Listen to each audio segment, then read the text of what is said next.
The United States preparing for a new chapter in the coronavirus pandemic. New federal guidelines announced today by the president himself, in which he told governors this afternoon it was their decision on when and how to reopen.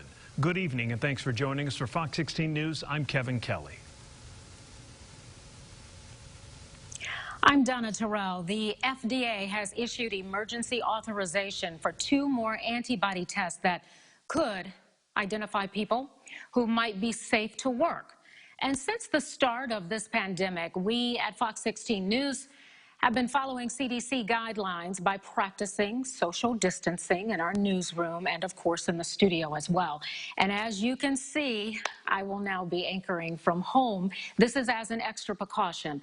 I am not sick. I have not been exposed to the virus. To my knowledge, this is just a precaution. Currently, there are 1,620 confirmed COVID-19 cases in Arkansas.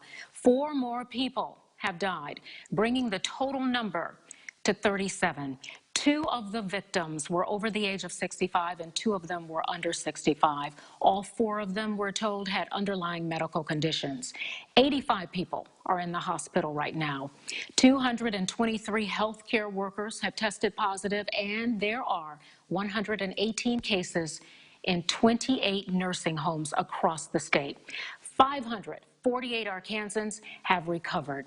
Now let's talk about the prisons.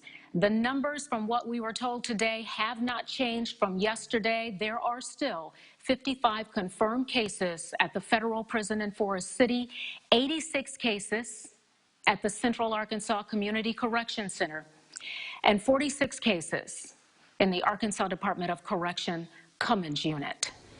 Now, earlier this week, governors from New York, New Jersey, Connecticut, Pennsylvania, along with several others, said they would begin drawing up a game plan for when to reopen businesses and schools. That same topic was addressed at today's daily briefing with Governor Asa Hutchinson.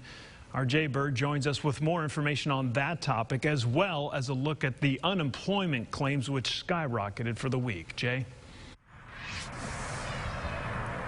Yeah, good evening, Kevin. You mentioned a lot of things going on today here. In fact, this COVID-19 pandemic, not just a health crisis, but also an economic one as well. And as you mentioned, Kevin, it might be some light at the end of a very long tunnel coming up on the horizon here. Today, Governor Asa Hutchinson reviewing some of those numbers today, pointing out that the new cases have actually been falling for a few days in a row, and hospitalization numbers are steady. And you'll remember he has created a medical team for post-peak reopening of the state. First on the governor's list, though, is getting those elective surgeries back up and going. Many hospitals in the state feeling the pinch on that, and the governor said other industries will be discussed as needed. Now, he did have a conference call with the president and other governors this afternoon on what some of those procedures would look like, and the recommendations they have are states with declining case numbers and strong testing capabilities will make their own call on how to lighten any restrictions in phases over a 2-week period, and then after that, further action could be taken. Now, Arkansas cautiously optimistic about things and will proceed with prudence when discussing what measures to loosen up. We are looking at how quickly and how safely we can start to peel back some of these directives and revise some of these guidance documents. But please keep up the good work. We want to do this wisely so that we end as well as we've begun. People see the balance that we have tried to maintain, and because of that, people are anxious to go back to work, but they also know that we're operating as a team to keep the numbers down and looking for ways that we can re-engage and reinvigorate our economy. But in terms of that record unemployment in the state, now upwards of 150,000 Arkansans have filed for unemployment, and the Department of Commerce announcing today a new website and means for those who are self-employed to be able to file for benefits when they get that system up and running. They will get an email alert on that, and so far 7,000 people, or approximately 7,000 people, have signed up for those alerts as well.